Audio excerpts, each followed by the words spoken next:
नमस्कार मित्रांनो, तर मालिकेत आपल्याला असं बघायला मिळत आहे, की जीवा आता सकाळी-सकाळी त्याचं ऑफिसचं सगळं काम करत असतो.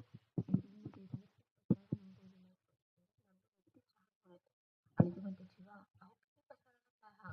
पसारेवाल्यांना पसाऱ्याशिवाय काय दुसरं सुचतच नाही." तेवढ्यात जीवा म्हणतो, "नंदिनी, मला ऑलरेडी कामाचं खूप टेन्शन आलंय आणि तू आता मला पसाऱ्यावरून बोलू नकोस प्लीज." तेवढ्यात नंदिनी म्हणते, "शा, मजाच गेली सगळी." जीवा म्हणतो, "म्हणजे?" नंदिनी म्हणते, "अहो आपण आधी किती भांडायचो या पसाऱ्यावरून." जीवा म्हणतो, "हो ना, आता आठवलं की हसू येते त्याच्यावरून." आता नंदिनी म्हणते, "हो, पण तुम्ही तर हसणंच विसरलेले आहात ना. तुम्ही फक्त कामाचा लोड घेतलाय आणि या पसाऱ्याचं टेन्शन सुद्धा."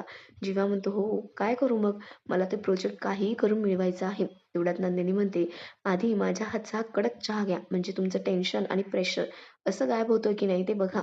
जीवा म्हणतो, "नको, नको. मला आधी काम करू दे, मग घेतो मी चहा." तेवढ्यात नंदिनी म्हणते, "अहो, असं काय करता? चहा गार झाला तर परत देणार नाही हां मी." जीवा आणि नंदिनी चहा घ्यायला लागतात. आता नंदिनी ही चहा हा आवाज करून पित असते पूर्वीसारखा. तेवढ्यात जीवा सुद्धा आता फुरका मारून चहा पित असतो आणि दोघं जण छान चहाचा आनंद घेत असतात आणि त्यांना हसायला सुद्धा येतं.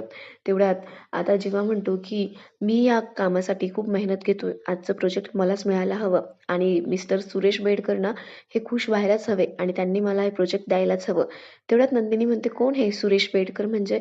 आता जीवा म्हणतो, "अगं आपले क्लायंट, त्यांनाच तर मला खुश करायचंय. मला असं प्रेझेंटेशन द्यायचंय ना, की त्यांनी हा प्रोजेक्ट आपल्याला दिलाच पाहिजे." नंदिनी म्हणते, "हे नाव कुठेतरी मी ऐकल्यासारखं वाटतंय. राहून राहून असं का वाटतंय, की या माणसाला मी ओळखते."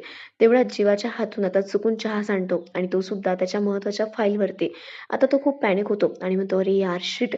आता काय करायचं मी? नंदिनी, मी तुला म्हटलं होतं ना, मी चहा घेत नाही, तरी सुद्धा तू फोर्स केला आणि बघ ना आता सगळा फाईलवरती चहा सांडलाय." तेवढ्यात नंदिनी म्हणते, "जीवा, किती पॅनिक होताय तुम्ही. थांबा जरा. छान फाईल क्लिअर करून देते तुमची. म्हणजे ना, एवढासा छोटासा डाग आहे, पण तरीसुद्धा तुम्ही एवढं टेन्शन घेताय, ते बघून मलाच टेन्शन येतंय.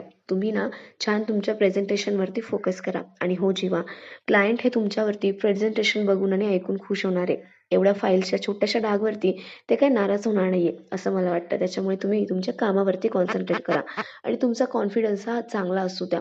आता नंदिनी म्हणते, "मला राहून-राहून असं का वाटतंय, की ह्या माणसाला मी कुठेतरी ओळखते आणि नक्कीच काहीतरी गडबड होणार आहे." आणि तिला नवीन संकटाची जणू चाहूलच लागलेली असते. तर मित्रांनो, जीवावरती येणारं हे नवीन संकट काय असेल ते येणाऱ्या एपिसोडमध्येच कळेल. तर अशाच अपडेटसाठी चॅनलला नक्की सबस्क्राईब करा. धन्यवाद.